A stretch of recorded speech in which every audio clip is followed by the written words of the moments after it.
പ്രതിനിധി സമ്മേളനം അവസാനിച്ചതോടെ തിരുവനന്തപുരം ജില്ലാ കമ്മിറ്റി രൂപീകരണത്തിലേക്ക് കടന്ന് CPM രാവിലെ 9 മണിക്ക് ചേരുന്ന പ്രതിനിധി യോഗത്തിന് ശേഷം ജില്ലാ സെക്രട്ടറിയെ പ്രഖ്യാപിക്കും.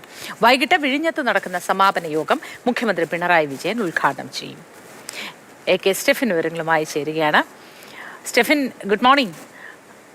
ഇന്ന് ഈ ജില്ലാ സെക്രട്ടറിയായി വി ജോയി തന്നെ തൽസ്ഥാനത്തേക്ക് വരാനുള്ളൊരു സാധ്യതയാണോ കാണുന്നത്? ഇതുമായി ബന്ധപ്പെട്ട വിശദാംശങ്ങൾ എന്തൊക്കെയാണ്? അമൂത്തി, ഇന്ന് രാവിലെ പ്രതിനിധി സമ്മേളനത്തിന് അതിനുശേഷം പൊതു ചർച്ച ഉണ്ടാകും.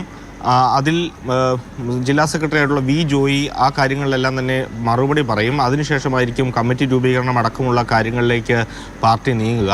ഉച്ചയ്ക്ക് 2:30 മണിക്ക് റെഡ് വോളണ്ടിയർ പരേഡുണ്ട്. അത് സമാപിക്കുന്നത് പൊതു യോഗത്തിലാണ്. വിഴിഞ്ഞത്ത് സമാപന പൊതുയോഗം സംഘടിപ്പിക്കും.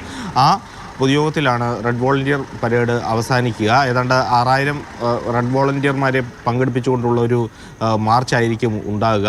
ഏതായാലും വി ജോയി തന്നെ സെക്രട്ടറി ആയി തുടരാനുള്ള സാധ്യതയാണ് മുന്നിൽ കാണുന്നത്. കാരണം മറ്റ് തരത്തിലുള്ള ഒരു തെരഞ്ഞെടുപ്പിലേക്ക് നീങ്ങാനുള്ള സാധ്യതയൊന്നും ഇല്ല എന്നുള്ളത് തന്നെയാണ് ഈ ഘട്ടത്തിൽ മനസ്സിലാക്കേണ്ടത്. പ്രത്യേകിച്ചും ഒരു തവണ മാത്രമാണ് ഇതിനു മുമ്പ് വി ജോയി സെക്രട്ടറി ആയിട്ട് ഉള്ളത്. അതുകൊണ്ട് തന്നെ ഒരിക്കൽ കൂടി ഒരു അവസരം വി ജോയിക്ക് നൽകാനുള്ള ഒരു സാധ്യത തന്നെയാണ് മുന്നിൽ കാണുന്നത്. അതിനുശേഷം കമ്മിറ്റി രൂപീകരണം അടക്കമുള്ള കാര്യങ്ങളിലേക്ക് ഇന്ന് പാർട്ടി എത്തും. ശരി സ്റ്റെഫിൻ.